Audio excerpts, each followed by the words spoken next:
¿sí? Entonces vamos a ver el sueño. Entonces, primero para nosotros hablar del sueño tenemos que hablarlo desde unos conceptos.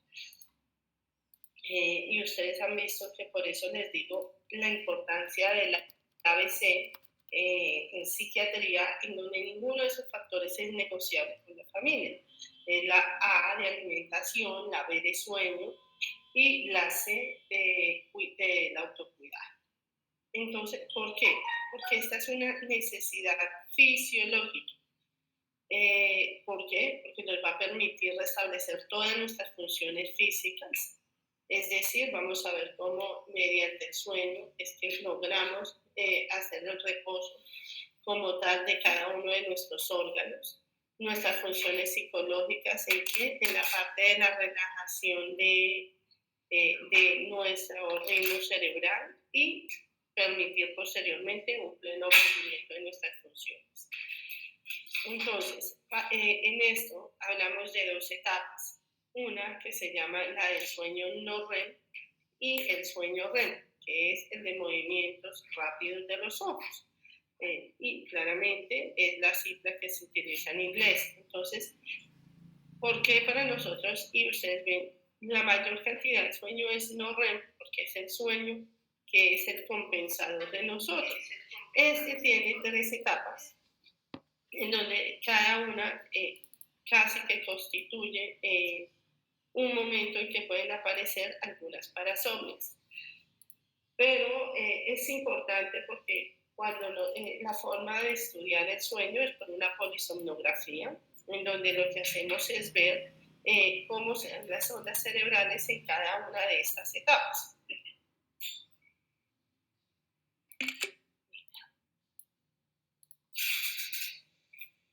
Listo.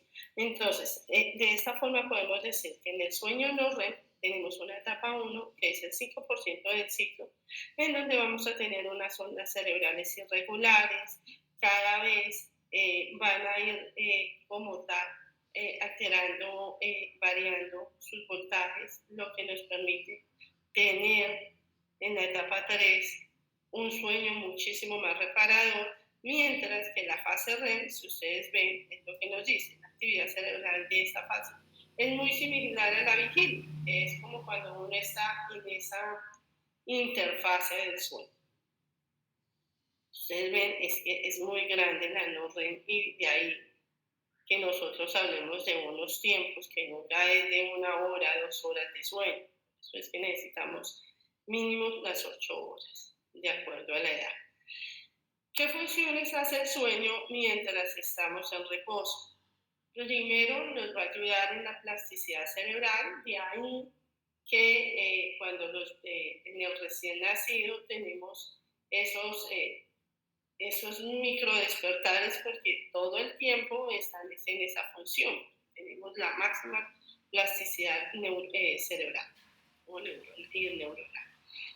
Me hace la reparación de tejidos corporales y la conservación y recuperación de la energía. Todo eso, ¿de qué nos va a hablar? De la reparación, de la mejor forma como tal de nosotros a ejercitar nuestro cerebro. La etapa 1, que es la que nos hace, es el que nos sucede inmediatamente después de la vigilia.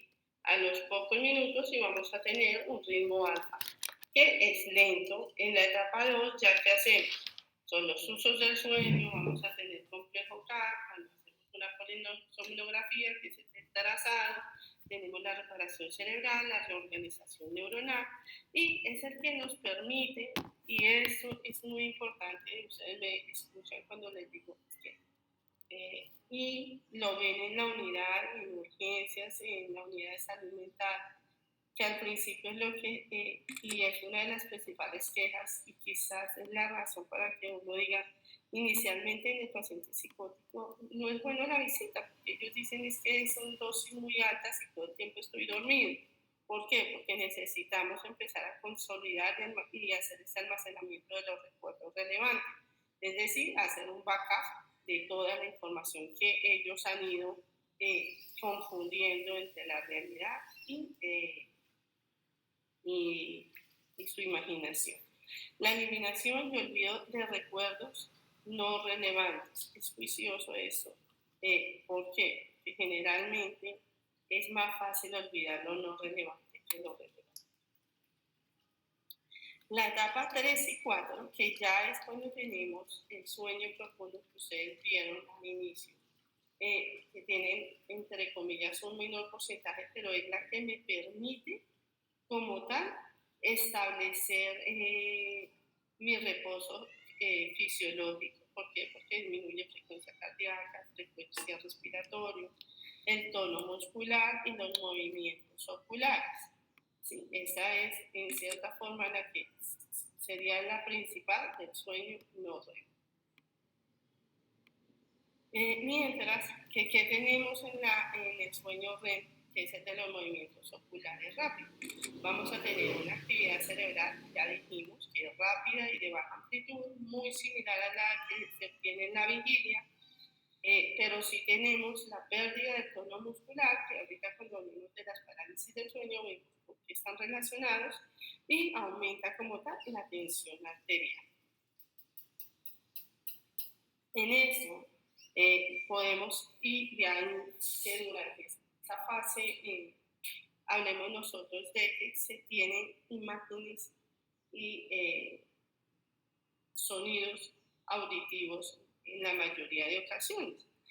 Y se dice que imágenes es del 100% y las auditivas de un 65%. Se recuerdan más fácil cuando ocurren en los últimos sueños profundos de la mañana, es cuando se nos dan esos episodios de pánico, expresiones de emociones y las erecciones penianas que se dicen en los niños y que muchas veces nosotros las asociamos con los trastornos de ansiedad en la infancia. Entonces, esto es claro. En el sueño REM, para hacernos una imagen, el sueño de los movimientos rápidos que tenemos un cerebro que está activo, porque está en movimiento, tiene sus ondas cerebrales con una mayor amplitud, pero tenemos un cuerpo que está inactivo y que está pesado. El sueño REM, ¿qué tiene? Esto es lo que nosotros vemos en la primera infancia, en donde el sueño REM el sueño total es de 14 horas y ese sueño REM es de 8 horas, mientras que en el adulto es de 7 horas y una sola de sueño REM. Desde ahí la importancia del patrón de sueño como tal. Esto es, en cierta forma, lo pueden tomar como un resumen de lo que nosotros vemos y por qué es tan importante llegar al sueño no REM. Ustedes me han escuchado y muchos dirán, eso es como para manipular al paciente. No, esta es la acción y esta es una de las funciones grandes de las que nosotros hablamos cuando, y es lo que se ha relacionado con la melatonina. Con la melatonina nosotros hemos visto esto. Ustedes me ven y que digo es que cuando tenemos un sueño conservador, tengo una posibilidad que en caso de obesidad pueda reducir, ayuda para el manejo de la obesidad, ayuda para el crecimiento. ¿Por qué? Porque permite la secreción de la hormona de crecimiento. ¿Sí? Entonces, si yo logro tener, ustedes van a ver, y es todo lo que logramos nosotros mejorar cuando tenemos un verdadero sueño conciliatorio. Entonces, si tenemos en cuenta esto, es la idea de lo que nosotros necesitamos dormir, ustedes principalmente, para poder con todas las funciones superiores, todas las responsabilidades, todo el programa de planeación, organización y ejecución, o sea, de todas nuestras funciones ejecutivas. Y de ahí la importancia, y aquí les hago de una vez la aclaración, a veces uno les dice a los pacientes, ¿usted cómo duerme? Ellos generalmente dicen, bien. La idea es usted preguntarle, ok, ¿a qué hora se acuesta? ¿A qué hora se levanta? tiene despertares durante la noche, tiene pesadillas.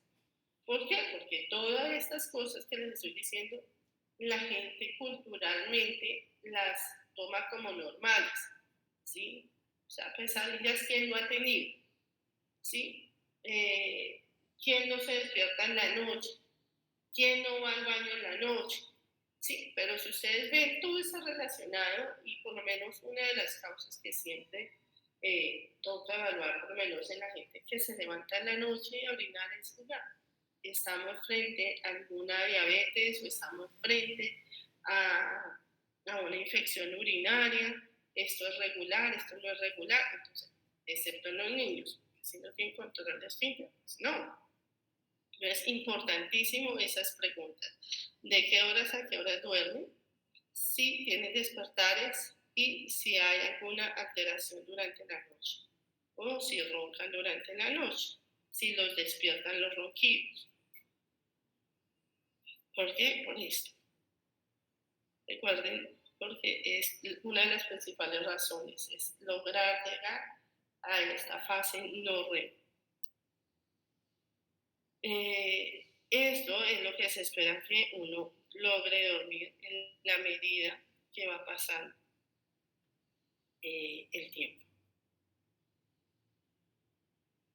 Las siestas, que me escuchan, a los 6 meses hablamos de 3 horas, a los 2 meses generalmente siguen las 3 horitas, a los 18 meses ya hablamos de 2 horas, para de los 2 y los 4 años, 2 y 3 años, hablamos de esas 2 horas, para los 5 años ya los niños no hacen siesta, pero eso es cultural, aquí todavía se hace siesta, no he podido encajar en eso, pero es algo también cultural, pero por necesidad fisiológica los únicos que necesitan dormir y hacer siesta serían los menores de 5 años.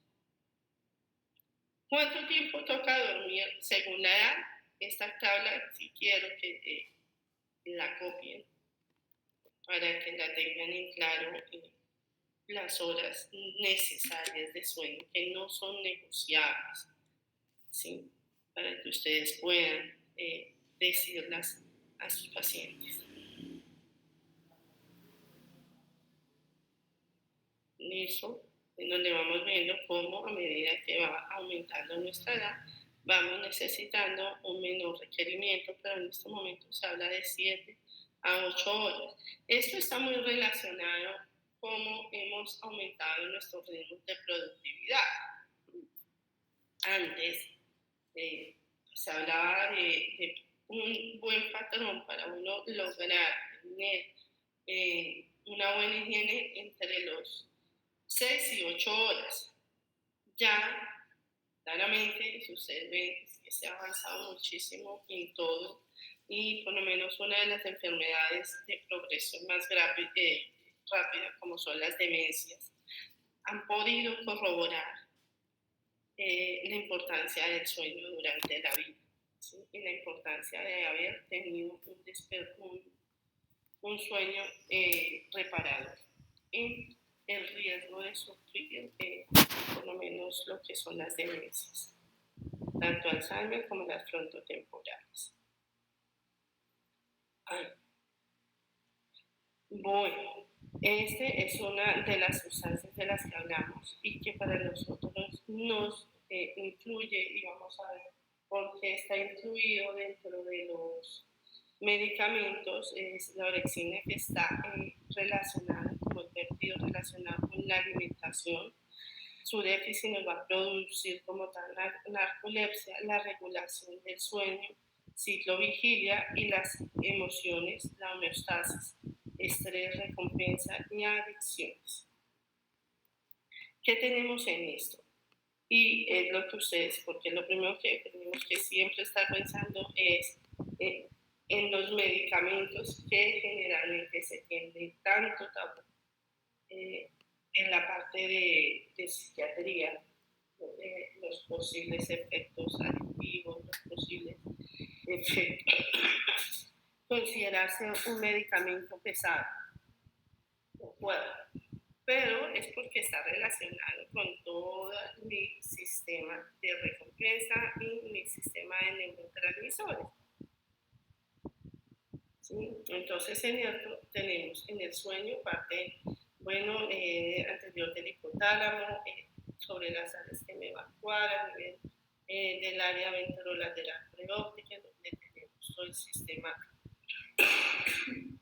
del GABA, en la parte mientras que en la vigilia tenemos la parte posterior, hipotálamo y tronco cerebral, en donde tenemos todos los receptores de dopamina, noradrenalina, serotonina, las histaminas que ustedes me han escuchado, y es una de las razones para que nosotros en psiquiatría, principalmente en psiquiatría infantil. ¿Por qué? Porque en los menores, generalmente en los menores de 14 años es más, cada vez aumenta, y por lo menos nosotros la utilizamos en menores de 18, el uso de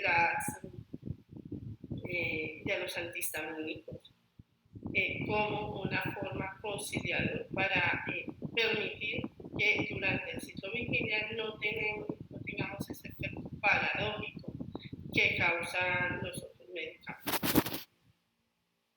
¿Por qué? Porque están mal mezclados con esto.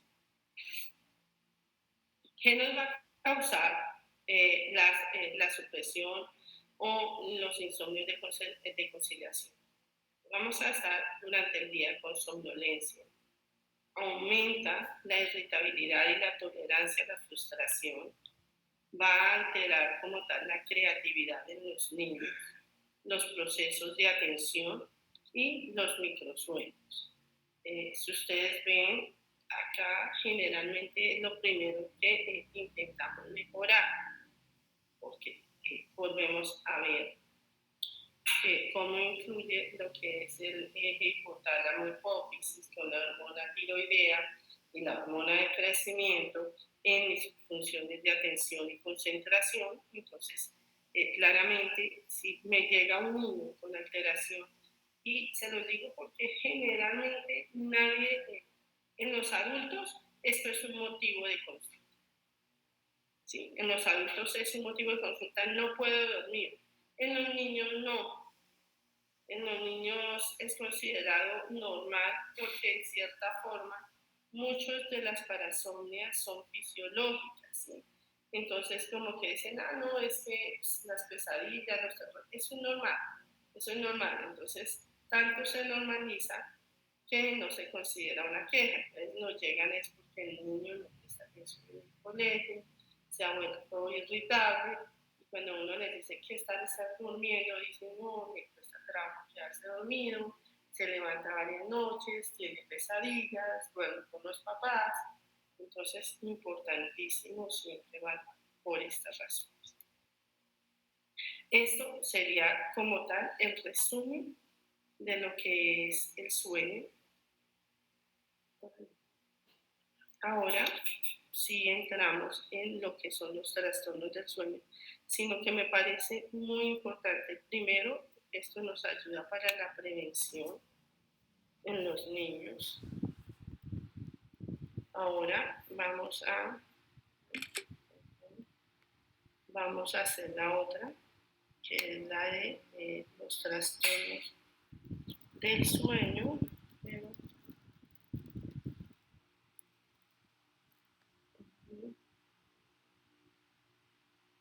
denme un segundo.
¿Hasta aquí tenemos alguna pregunta?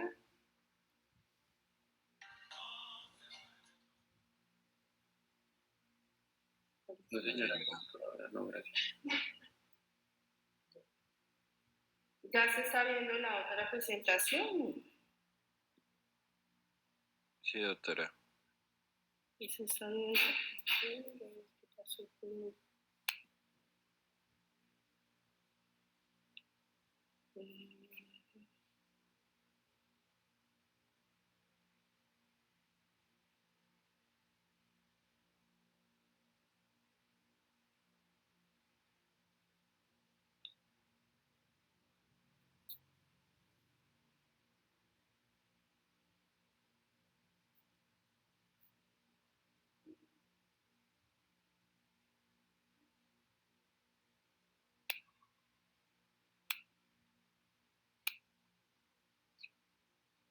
Ahí están viendo, ¿cierto?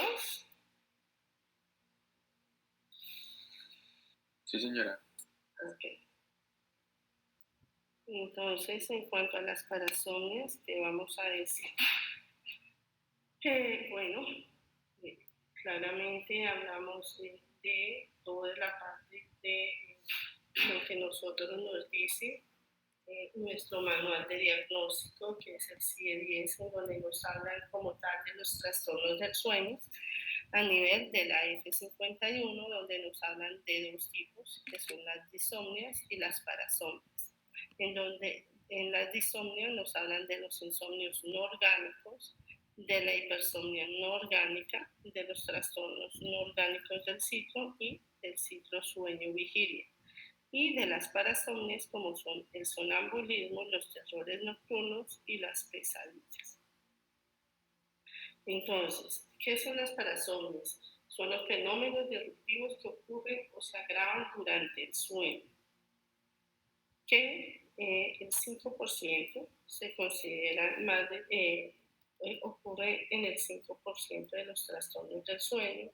Estas se consideran benignas y por eso es que generalmente se consideran muy fisiológicas, ¿sí?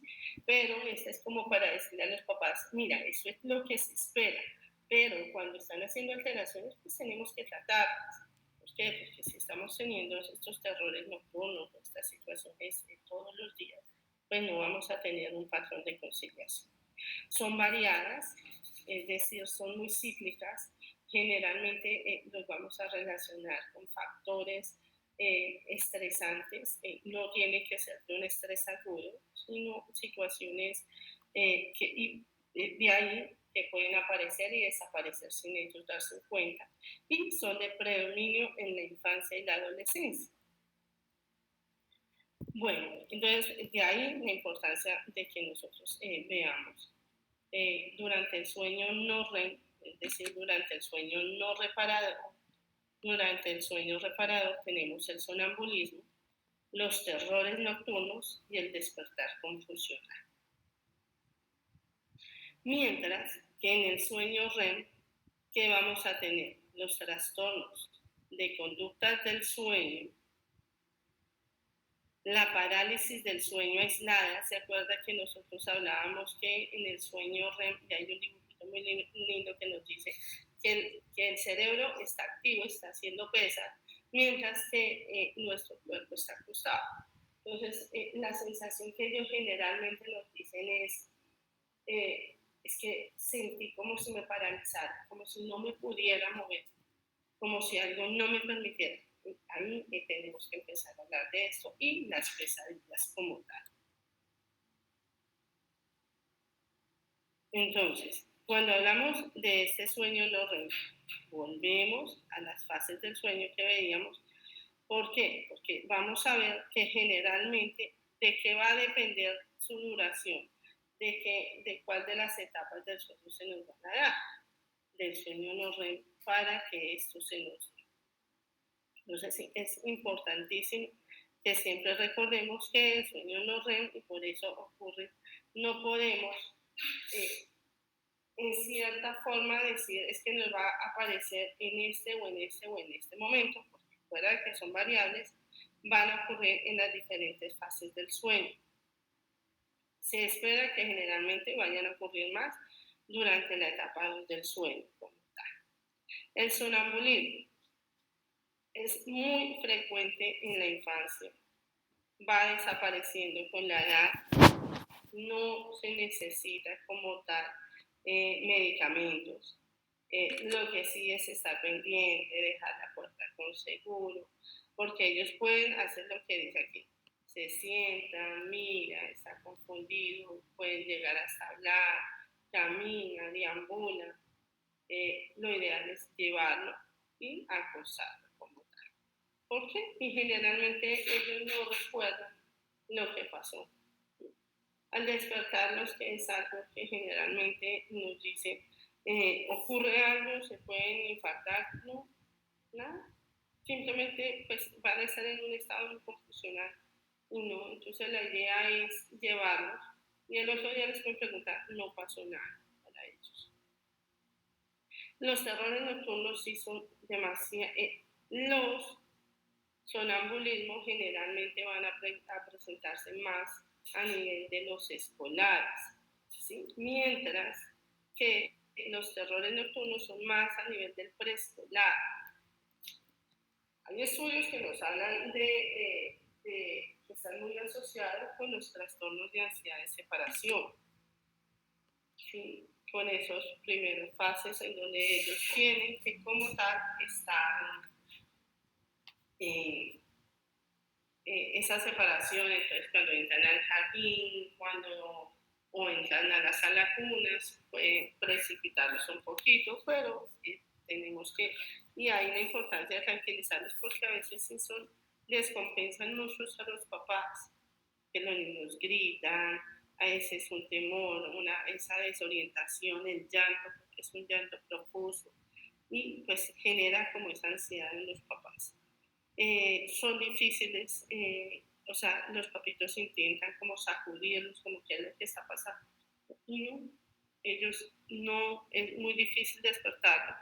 Lo ideal en eso siempre es decir, nosotros les decimos es hacer contención física, abrazarlos, hacerles un masaje, saber que como tal ellos no van a recordar eso, o sea, los únicos que estamos estresados por eso somos los adultos, y de ahí que se hable de eso, aumenta como tal la frecuencia cardíaca, la frecuencia respiratoria, la sudoración. Mm, cuando se logran despertar, sí es importante lo que nosotros realicemos con respecto a eso, porque a pesar de que se consideran fisiológicos, tenemos situaciones en donde ellos, en cierta forma, ya como todo en la vida se da por un circuito de recompensa.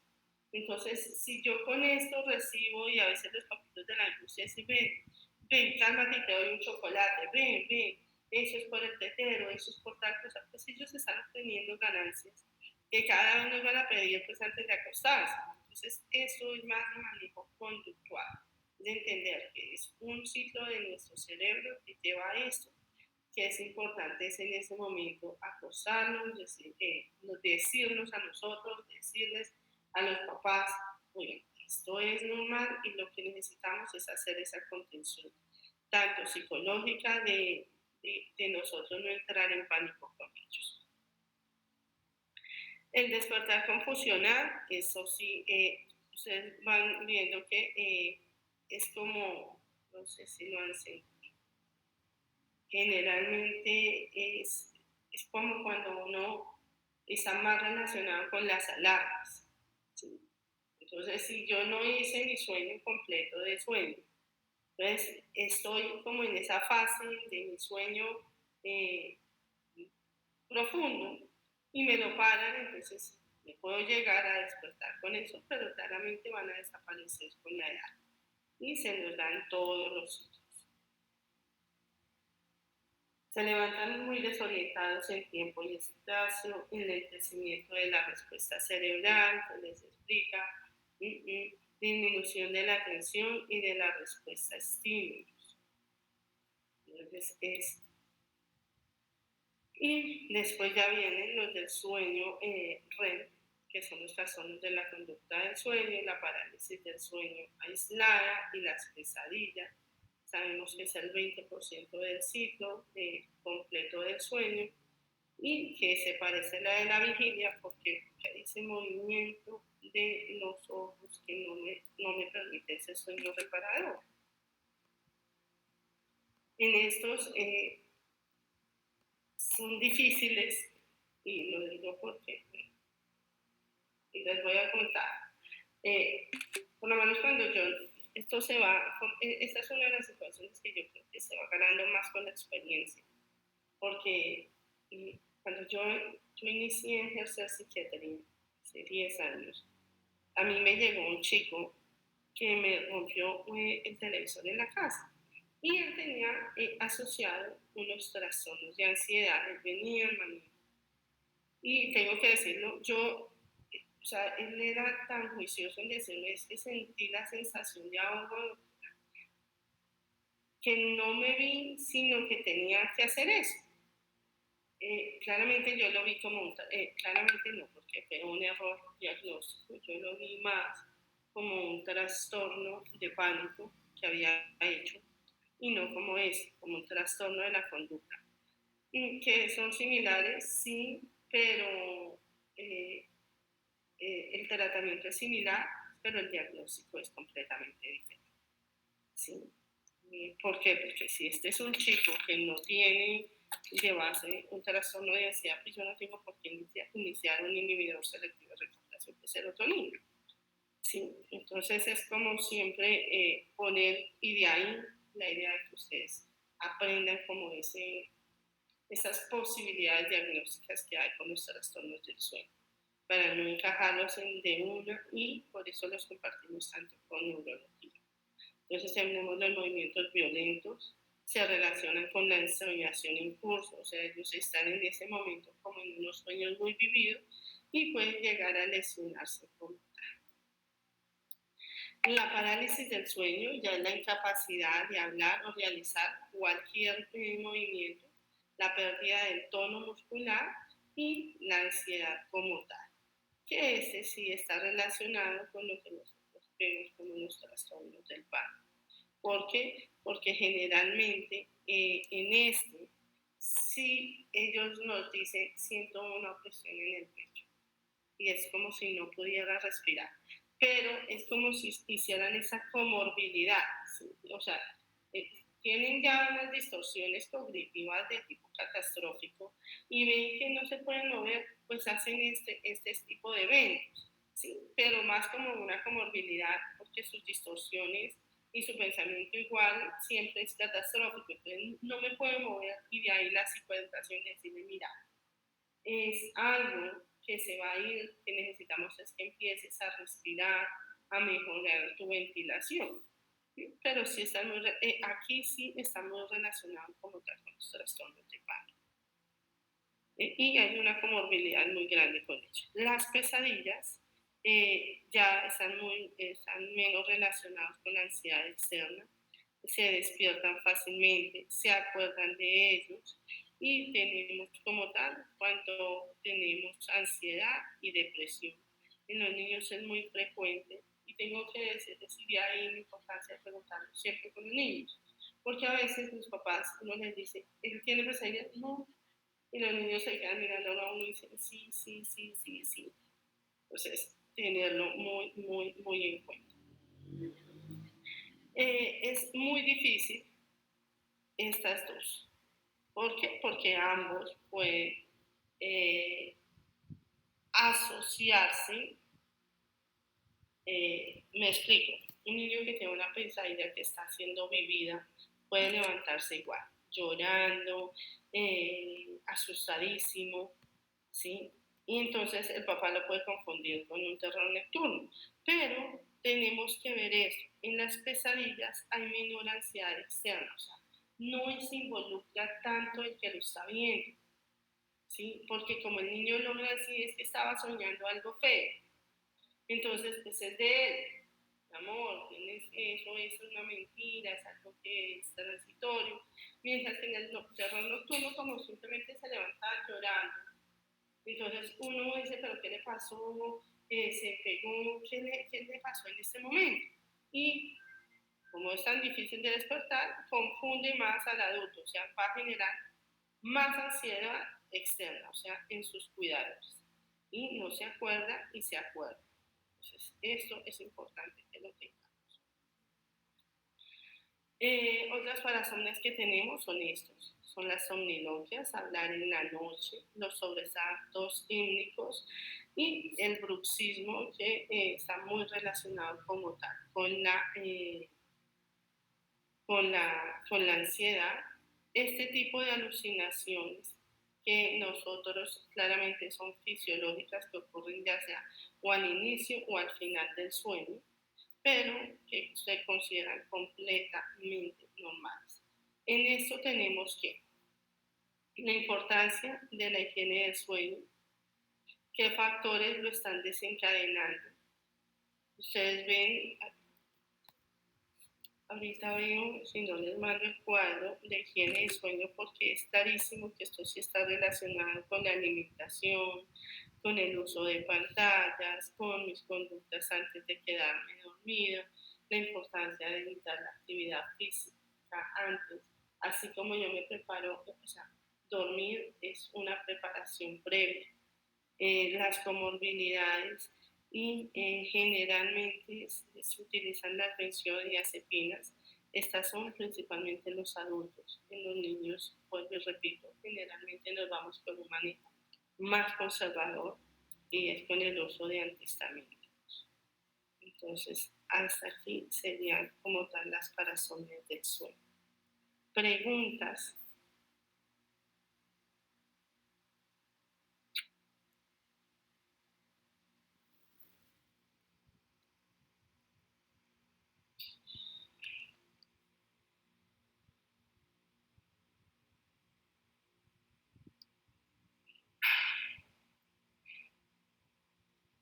No hay ninguna pregunta.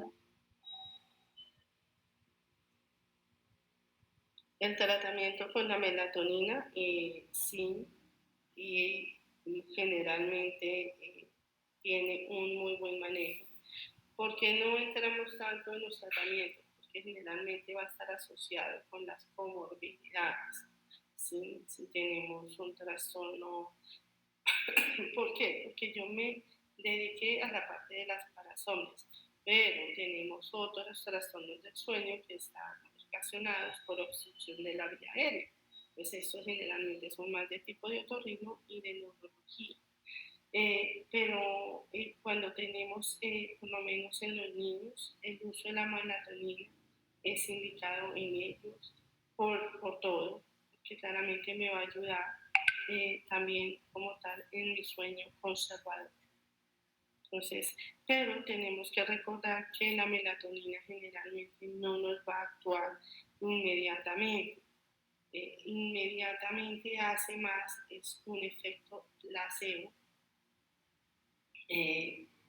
porque, y lo digo porque es lo que nosotros vemos en la consulta, generalmente ellos dicen, es que mejoró, pero es una mejora más de eso, pero como tal para reducir las pesadillas, para reducir eh, los terrores nocturnos, vamos a necesitar hasta 20 días y hay comorbilidades, por lo menos los trastornos generalizados del desarrollo, los autismos, vamos a ver que está más relacionado con algo de conducta. Entonces, en esos casos nos toca reducirlo, utilizar otros medicamentos. Pero la melatonina, además que se considera uno de los conservadores, sin embargo, algo que limita su uso en la práctica es que no está dentro de nuestro manual de medicamentos. Entonces, por eso no sé, pues, se evita y nos vamos con otros medicamentos. Ni más cuando es una primera consulta.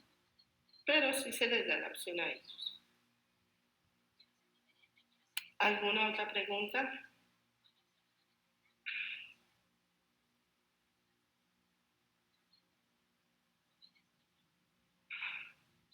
Bueno.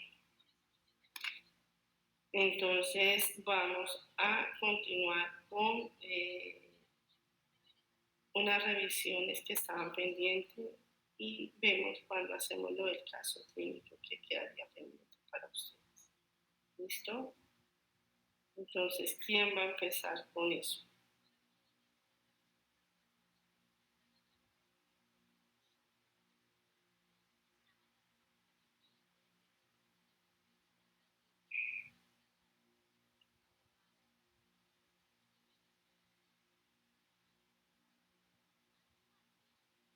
No tenemos, no las tenemos listas.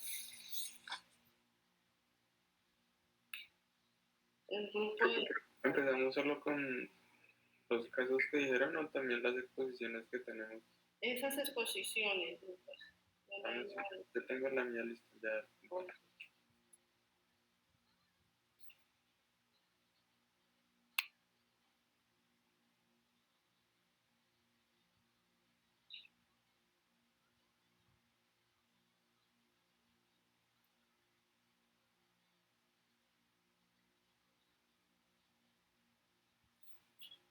¿Se está viendo la pantalla? Sí, señor.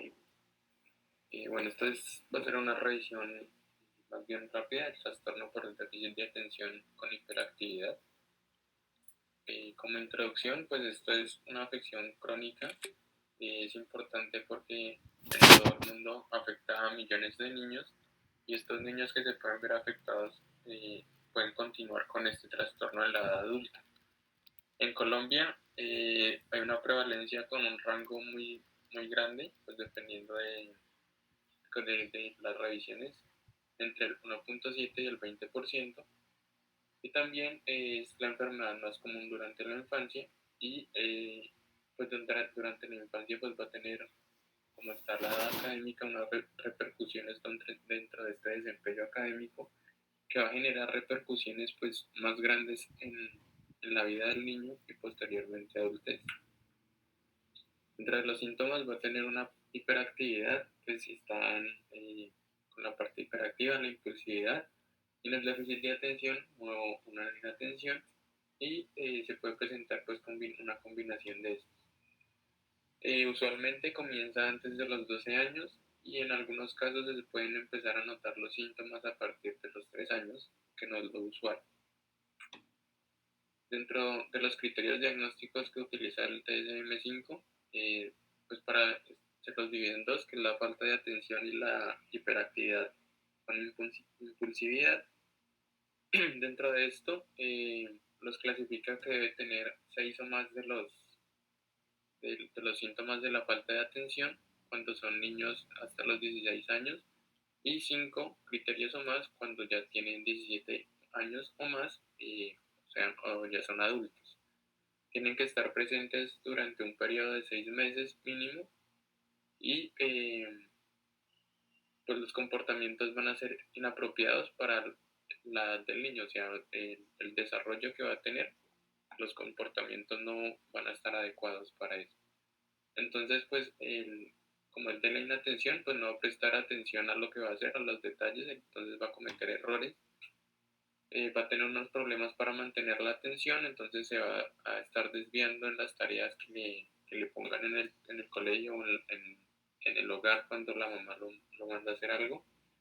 Cuando se le habla parece que no lo está escuchando, así le estén hablando directamente.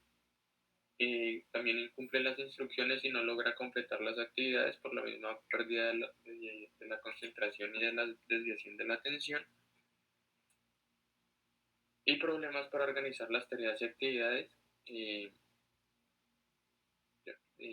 Los otros criterios entonces son que evita el esfuerzo mental por un periodo prolongado, le ponen las tareas de matemáticas que tiene que pensar, entonces pues el niño las va a evitar porque pues como que le fastidian y tienen pérdidas de cosas necesarias para las tareas, entonces bota los lápices, los lapiceros, los colores, los cuadernos, se distrae con facilidad y olvida las cosas durante las actividades diarias de lo que tenía pendiente por hacer. Ya la otra parte es la hiperactividad e impulsividad, pues igualmente lo mismo de los 6 6 criterios antes de hasta los 16 años, 5 o más, 17 a más años, y los 6 meses que deben presentarse mínimo los síntomas. Dentro de la hiperactividad e impulsividad, el niño va a tener movimientos que van a ser como si estuviera nervioso, o puede estar también dando como golpecitos, ya puede ser manos, pies o cualquier parte del cuerpo, o que se vea que está como inquieto. Entonces eso depende de la edad de que tenga el niño, y entonces, por ejemplo, en los adolescentes pues puede parecer solamente que está inquieto. También se levanta del lugar donde le han indicado que se quede quieto, o sea, que se quede sentado ahí, y corren en situaciones inadecuadas. Entonces hay como síntomas de que el niño no tiene un buen funcionamiento social, de que le interfieren el adecuado funcionamiento, y no puedo jugar a participar en actividades recreativas de manera intranquila por la misma explicación. Otros son que se encuentra en movimiento, en el libro lo ponían como lo impulsara un motor. También habla de manera excesiva, entonces responde antes de que se termine la pregunta, entonces está respondiendo sin prestar realmente atención a lo que le están diciendo, sino que responde impulsivamente a lo que le dicen. Y le cuesta esperar su turno por la misma impaciencia que tiene y la inquietud que va a presentar, y va a interrumpir a otros o los entromete en lo que no lo han llamado. En todo esto, pues a veces se suele asociar a otros trastornos mentales, a trastornos del humor, de ansiedad, a trastornos de la personalidad. Entonces, pues cuando llega un niño con eso, pues hay que evaluarlo adecuadamente. Dentro de los factores de riesgo para presentar esto, el principal era que un familiar consanguíneo, padres, hermanos, tuvieran un trastorno mental. También se ha evidenciado que la exposición a ciertas toxinas como el plomo, el consumo de drogas, de alcohol o de tabaco durante el embarazo del niño por parte de la madre, y el nacimiento prematuro. Entonces, pues la importancia de todo esto, de ayudar a los niños que tengan este trastorno, de identificarlos adecuadamente y poderlos diagnosticar, pues es que los niños pueden presentar dificultades en la vida, no solo ellos, sino también los padres, porque pues se preocupan por sus hijos y quieren que les vaya bien en el colegio, que avancen, y esto va a ser una dificultad grande. Además pueden luchar en los salones de clase, entonces no van a prestar atención, van a estar molestando, porque los puede llevar a un fracaso académico, que esto va a desencadenar otra serie de complicaciones y dificultades para la vida del niño. Y hay un número mayor de accidentes y lesiones por la inquietud y la ansiedad, que van a estar haciendo muchas cosas, a veces cosas inadecuadas que los pueden poner en peligro. Al final esto va a llevar a una baja de autoestima, porque pues después no en el colegio, no se los aguantan, tienen problemas de interacción con los otros niños, con los padres, y al final pueden tener un mayor riesgo de abuso de drogas por la manera de actuar. Esas son las referencias y listo. Gracias.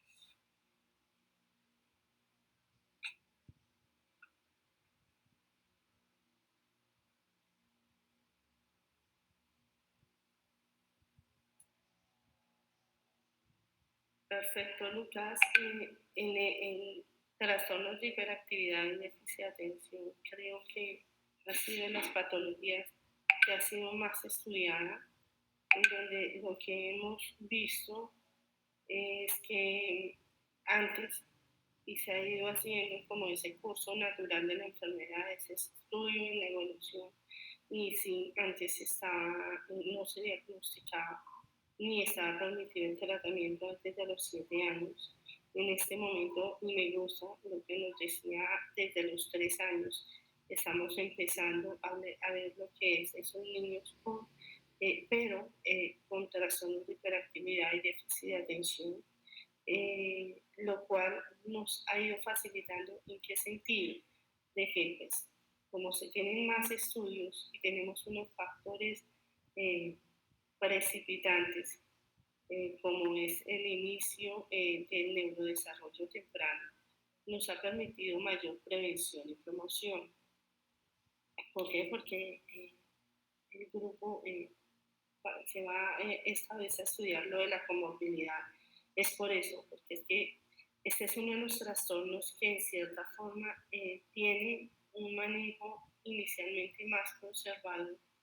Sí, se sugiere siempre que vayan con una persona guiándolo, que sería como tal, mm, que sería como tal el psiquiatra infantil para ese tratamiento conservador y para ya dar esos primeros signos de inicio temprano. ¿Por qué? Porque es que siguen siendo, a pesar de que hemos evolucionado en el curso, siguen siendo de primera línea los estimulantes, pero los estimulantes tienen algunas dificultades que nos hacen que tengamos la limitación en su tratamiento y en donde cada uno intenta hacer el manejo conservador de la mejor forma. ¿Por qué? Porque al ser estimulantes sí han estado relacionados tanto con el patrón de alimentación como con el crecimiento de los niños.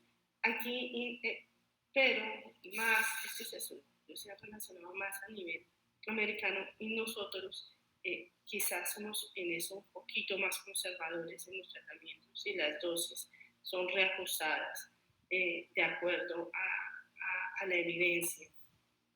Entonces nos permite, pero sí es importante y de ahí que quería que lo revisaran y lo tengan muy en cuenta.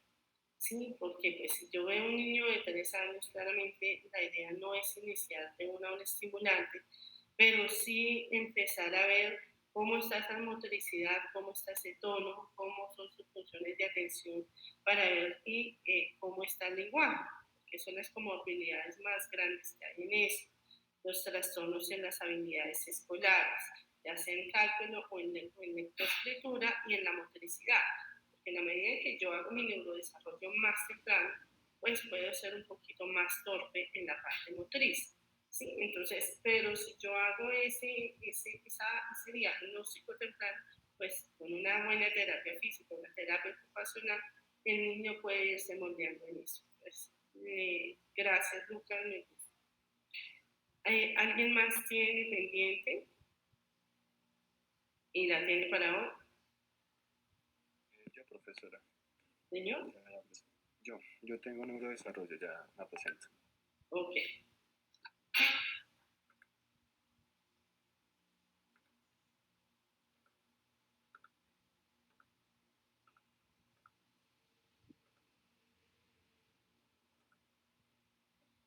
¿Se está viendo?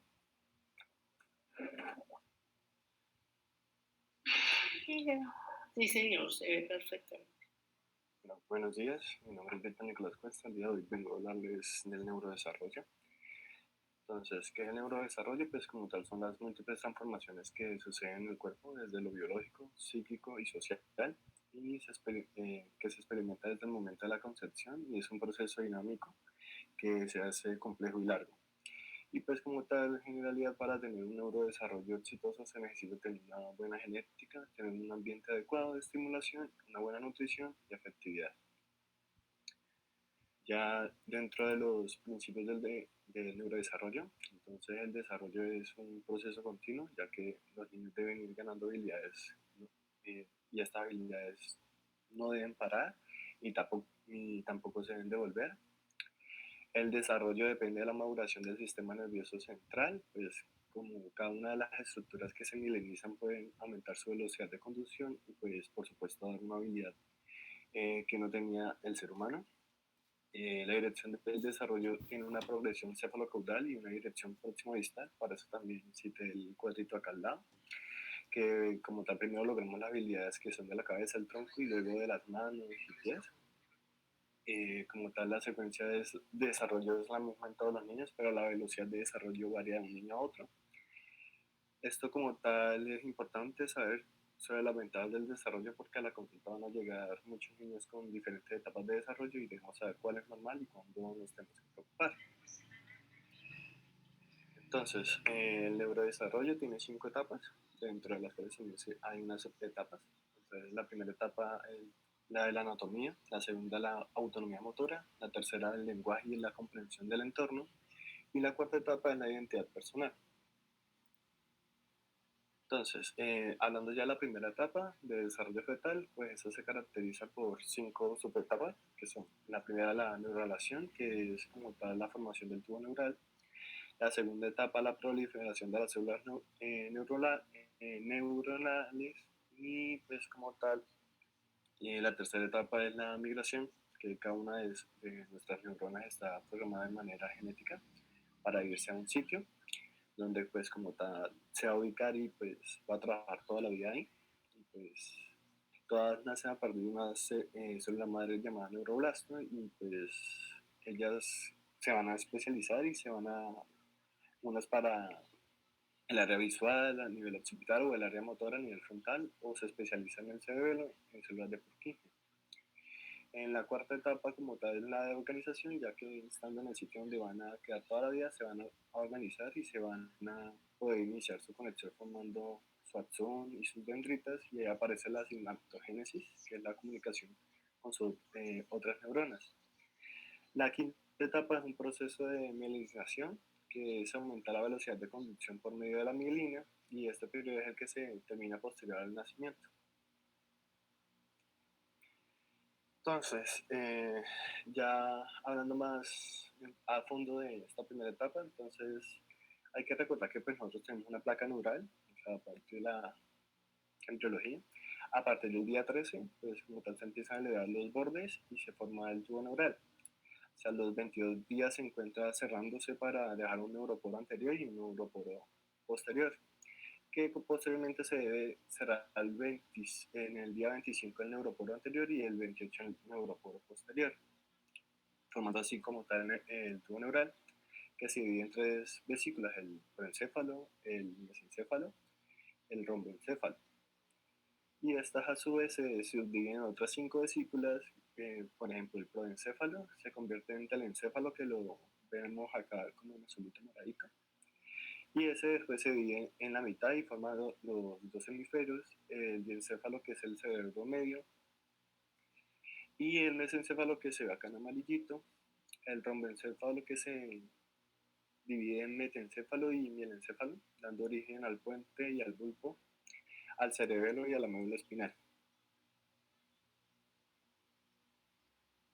Ya como tal, hablando del desarrollo cerebral por etapas, entonces en la primera mitad de la gestación, entonces ya somos como el tubo neural cerradito y se caracteriza por la proliferación neuronal, incrementando el tamaño de nuestro cerebro. Como tal, las células tienen que formar muchísimas neuronas para poder dar origen a un cerebro maduro.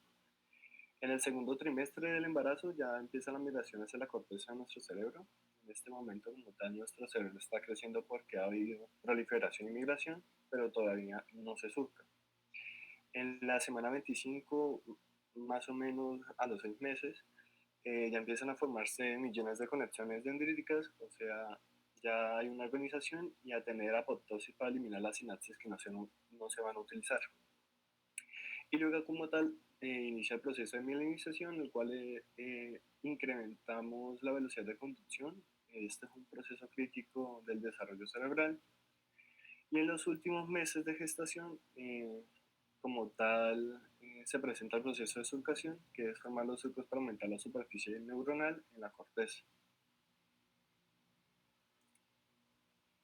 Bueno, ya hablando de las etapas de los reflejos del recién nacido, pues como tal, recién nacido es un mundo de reflejos, no tiene su mielina completa, solamente tiene mielina en su tallo. Entonces su médula es la responsable de los reflejos. Entonces los que nosotros vamos a buscar frecuentemente, o los que son más frecuentes en la clínica, son el reflejo de la succión, y este se evalúa como introduciendo un dedo con un guante, y pues se observa que hace movimientos, eh, pues como dice su nombre, de succión en este dedo. Este reflejo pues más o menos nos va desapareciendo a los 4 meses. El de búsqueda o bosiqueo, pues como tal, este se evalúa acercando nuestro dedo a la comisura labial o borde superior del labio. E inmediatamente como tal, el recién nacido va a hacer un movimiento de la cabeza hacia el objeto que lo esté estimulando, que es el dedito, y abre la boca y como tal este reflejo desaparece a los 4 meses. El de prensión palmar es como tal, no contacto con la palma de recién nacido y el bebé va a cerrar la mano con mucha fuerza. Este desaparece a los 4 meses. El de presión plantar es un contacto de nuestro dedo con la base de los dedos del pie del recién nacido y el bebé como tal va a flexionar los dedos y este como tal desaparece de 9 a 10 meses. Y el de marcha, como tal, este es automática, es, uno sostiene el bebé verticalmente y los pies del recién nacido sobre una superficie plana y él va a hacer como si estuviera caminando. Este ya se aparece entre los 2 y 3 meses. El moro como tal es un reflejo que ante un sonido intenso o ante la pérdida de sustentación porque elevamos al bebé a 30 grados y luego lo dejamos sobre nuestra mano caer esos 30 grados o golpeamos la mesa donde él se encuentra, va a ser una apertura de los miembros superiores con apertura de sus dedos como un abrazo y este como tal desaparece de 4 a 6 meses. Ya hablando de la segunda etapa, que es la autonomía motora, la pendiente es mucho menor como en la imagen que la vimos en la primera. No está marcada como la fetal, la que como tal empieza la segunda etapa desde que nacemos hasta los 3 años. Esta etapa como tal se caracteriza por adquirir autonomía y dominio de las funciones motoras conscientes. Eh, pues como tal nosotros sabemos que el cerebro es un órgano que solo le va a servir a los seres vivos que se desplacen. Como tal, si nosotros no nos desplazamos, pues no vamos a tener mucha actividad cerebral. Por eso la locomoción, la marcha es fundamental. Entonces la velocidad de esta etapa es muy rápida.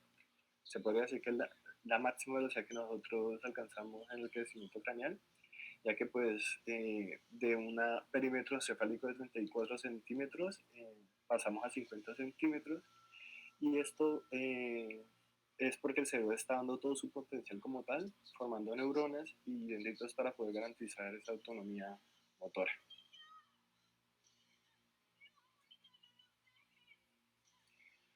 Bueno, como tal, esta etapa es muy importante y lo quiero reflejar en este cuadrito, porque se va perdiendo la actividad refleja primitiva, que es esta curvita azul. Cuando somos recién nacidos como tal, somos pura actividad refleja, con esto nos defendemos, pero deben ir disminuyendo a medida que pasa el tiempo para llegar más o menos de los 3 meses en adelante, nuestros reflejos primitivos como tal empiezan a desaparecer, para que aparezcan todas las acciones motoras definidas, como en este cuadrito el azul claro, y pues todas las redacciones posturales también. Entonces, más o menos el punto de corte donde se empiezan a perder más los reflejos primitivos, empieza un punto de inflexión a los 6 meses eh, y pues empiezan a predominar las reacciones posturales y las acciones motoras definidas. Bueno, ya como tal, hablando de cada una de las habilidades que vamos obteniendo a medida del desarrollo, entonces en el recién nacido, la habilidad fina es capaz de mirar un objeto y seguirlo. Es la habilidad más importante del niño menor de un mes, su capacidad para seguir su objeto que se encuentra a una distancia como de 30 centímetros. Lactantes de un mes en adelante que no mire un objeto como tal o lo siga, tiene una alteración del neurodesarrollo. Puede ser un objeto rojo o negro, ya que la capacidad visual no es completa porque no se ha terminado de milenizar su vía visual hasta los 3 meses. La habilidad gruesa pues, es un pateo vigoroso. En la audición y lenguaje, pues va a abrir los ojos muy rápido y cuando hacemos un sonido muy fuerte. Bueno, ya la segunda etapa, de 1 a 3 meses, la motricidad gruesa es que va a empezar a levantar su cabeza. Como tal, está la habilidad motora más importante. La habilidad completa es a los 3 meses, sostener la cabeza sin dejarla caer ni en decúbito, ni en prono o supino, ni en vertical. Dentro de la adaptativa fina motriz, pues empieza a abrir sus manos. Como tal, también hay que recordar que a los 3 meses tiene reflejo de presión, entonces todo lo que ponga las manos va a hacer presión. No es que sea un agarre voluntario, es reflejo. Y pues la mayoría de las cosas las lleva a la boca porque pues tiene reflejo de succión aún. El lenguaje y audición, pues empieza a buscar los sonidos y va a empezar a balbucear. Primero hace un sonido gutural y luego pues el balbuceo como tal. Y sobre todo cuando se les habla de eh, cuando se les habla, es como su forma de contestar. Dentro de la parte social, pues empieza a reconocer a las personas que siempre están con él y al acariciarlo y hablarle va a prestar atención y a reírse.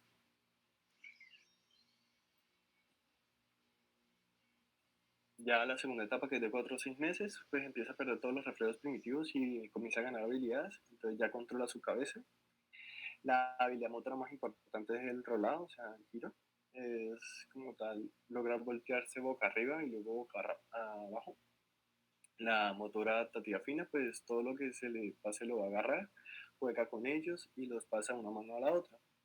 El paso de una mano a la otra es como todo un proceso que se logra después de la mielinización completa del cuerpo calloso que se logra a los 6 meses. Dentro del lenguaje, pues ya empieza a reír a carcajadas y a hacer sonidos diferentes y pues social, pues como tal coge la mano así, si se le ofrece un objeto y se le habla, o sea, si se le habla pone cuidado a la conversación.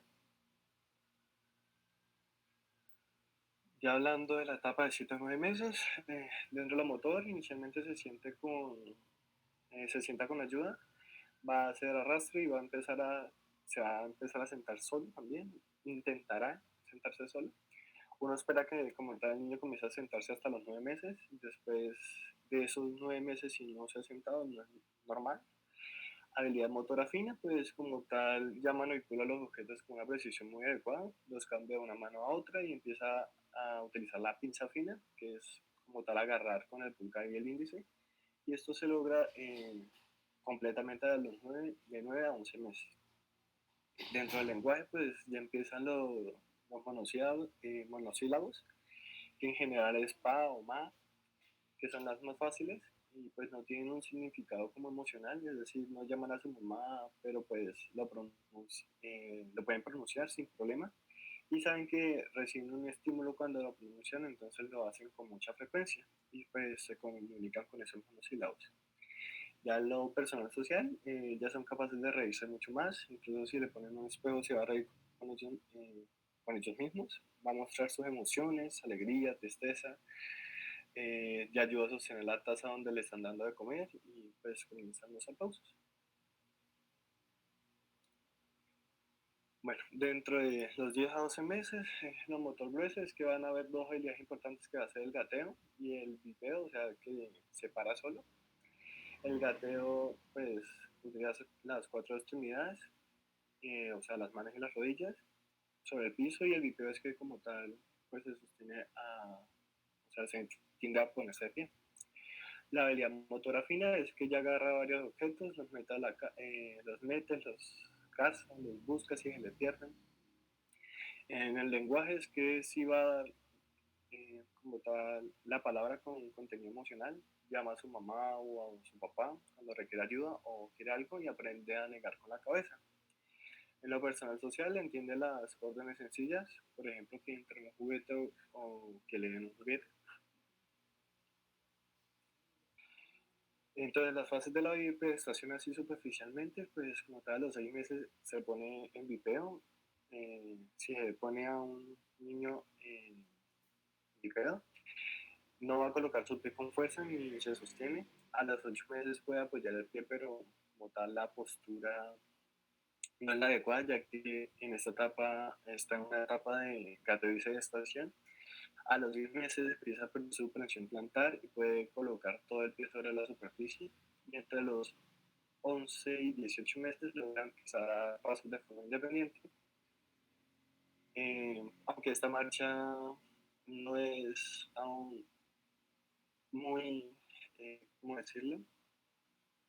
Muy madura porque pues se acompaña de oración. Ya en la segunda etapa, que es de 13 a 18 meses, de 13 a 18 meses, en esta etapa es la parte motora una de las más importantes porque empieza la independencia para su habilidad motora, donde tiene ya la marcha completa y empieza a correr hacia los 18 meses. Entonces la adaptativa fina empieza a utilizar más sus manos, hace corte, pasa por ejemplo hojas de un libro. En el lenguaje, pues empieza a enriquecer con muchas cosas monosylábicas y comienza a ganar muchas palabras. Todavía no hace el lenguaje completo, pero creo que como tal hacen como una jerga. eh, o sea, habla mucho, pero no se le entiende nada. Solamente en monosílabas, pero hay intención de comunicarse. Entonces, en lo personal y social ya empieza como tal a señalar prendas de vestir, y ayuda a vestirse y señala partes de su cuerpo como su cara y sus ojos. En los 19 o 24 meses la habilidad motora sigue aumentando, el niño ya debe correr, a los 2 años el niño ya debe saltar en los dos pies y lanzar pelotas con las manos y pies. Y pues como cabe recalcar que el salto con un solo pie se alcanza a los 3 años o a los 3 años y medio. Dentro de la adaptativa empieza como tal a coger, a agarrar con la mano completa un lápiz para hacer un garrapiño, un trazo. En el lenguaje sigue ganando palabras, sino que como tal también empieza a unirlas para crear frases. Una sola frase de una de 3 palabras. Dentro de lo personal social ya se sabe las partes de su cuerpo, trata de contar qué le ha pasado, señala con su dedo los objetos y empieza el control de esfínteres, diurno nomás. El control de los esfínteres varía mucho de una región a otra como tal. En la costa sobre todo controlan esfínteres muy tempranos, en otras partes lo hacen en jardín y a los 3 años. Y pues de 2 a 3 años, la habilidad motora gruesa es que empieza a consolidarse, o sea, camina hacia adelante y hacia atrás, corren, saltan, se empinan. La motora adaptativa es que ensarta objetos pequeños, los mete y los saca, los trazos ya no son garabatos desordenados, sino que puede hacer líneas, bolas, palos, por ejemplo. En el lenguaje la característica de los 2 años es que ya como tal arman frase de 2 a 3 palabras, a los 3 años ya arman frases más largas e iniciar a contar cuentos. En la personal social es que reconoce a su mamá, a su papá, no solamente por el rol, sino también los nombres de ellos, y empieza a diferenciar niño de niña y a ganar habilidades de su entorno diario. Por ejemplo, ya sabe que se levanta, se da los dientes, el desayuno, todo lo que es una rutina. Ya en la tercera etapa, que es el lenguaje y la comprensión del entorno, pues la velocidad y el desarrollo en general se enlentecen, se adquiere el dominio del lenguaje y con él aprendemos a comprender el mundo que nos rodea. En esta no hay tanto crecimiento craneal, ya que solo se aumenta a 3 centímetros. Y en esta etapa, aunque siguen construyéndose nuevos circuitos neuronales, predomina la consolidación de los circuitos formados en la etapa anterior. O sea, la mielina va envolviendo estos circuitos. Y puesto que la principal función del cerebro humano es relacionarse con el entorno, pues necesita una herramienta que le permita comprenderlo, hacer lo suyo y transmitirlo a otros. Entonces, dentro de esta etapa, de 3 a 4 años, ya se tienen las habilidades motoras casi que completas. Se van a ganar habilidades más sociales y lenguaje. Entonces, dentro de la motora ya se perfecciona lo que es el movimiento. O sea, ya el niño corre, camina, trepa, se puede parar en un pie, que es uno de los avances más característicos de esta etapa. Camina en puntas, patea un balón, lo agarra y lo lanza. Dentro de la parte motora fina ya es capaz de hacer trazos finos, círculos, cuadrados, configura el uso de las partes de una figura humana y pues todavía como tal no hay detalles en su dibujo, pero comienza a cortar el papel y empieza la etapa como tal ya del jardín. Dentro de la audición y el lenguaje, el niño como tal ya es capaz de echar un cuento, o sea, charlar un cuento, bueno, contar un cuento. Une varias frases, sabe que para qué sirven los objetos y empieza a escribir un dibujo. Dentro de lo social ya empieza a vestirse, ya vestirse solo, empieza a compartir con otros chicos, tiene amigos, habla con ellos y su comunicación es más fluida con ellos. De 4 o 5 años, esta etapa en lo motor está mucho más perfeccionado, ya como tal logra hacer la marcha en cadena, o sea, en línea recta, puede dar pasos y saltar en un solo pie, dibuja figuras, humanos, agrupa colores. Dentro de la motora fina ya los agarres son más estructurados para la pinza fina, para dibujar, para agrupar y pues aprender los colores. Inicialmente los primarios, si está escolarizado se aprenden los otros.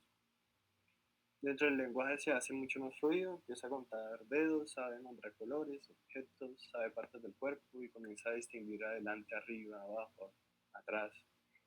Dentro de lo personal social es mucho más independiente, continúa vistiéndose solo a su preferencia, organiza juegos y hace un rol social.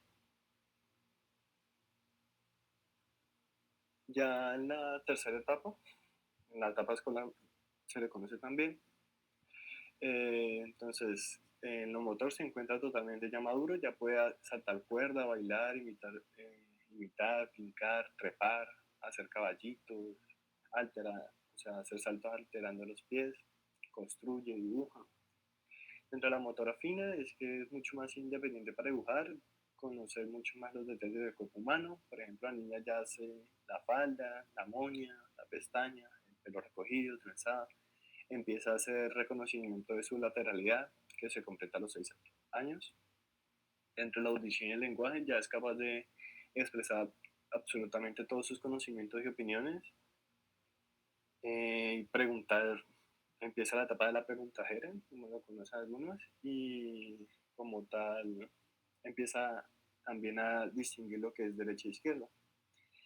Dentro de la personal y social, como tal ya sabe dónde vive, puede hacer un mandado, puede contar todo lo que se le pregunte. Aquí como tal es donde cuentan todo, hacen juegos, roles, cuentas de su familia y demás. Entonces, Víctor, me hace un favor, dejamos ahí, vale. porque primero pues yo tengo que empezar la consulta. Y segundo, pues es que necesitamos más, era la parte de las alteraciones del neurodesarrollo, ¿sí? Porque lo del neurodesarrollo, sin embargo, me parece que fuiste muy juicioso con tus diapositivas y mereces ese respeto. Pero eso lo vimos en las primeras clases, ¿sí? Entonces es como hacer el repaso, el repaso, el repaso.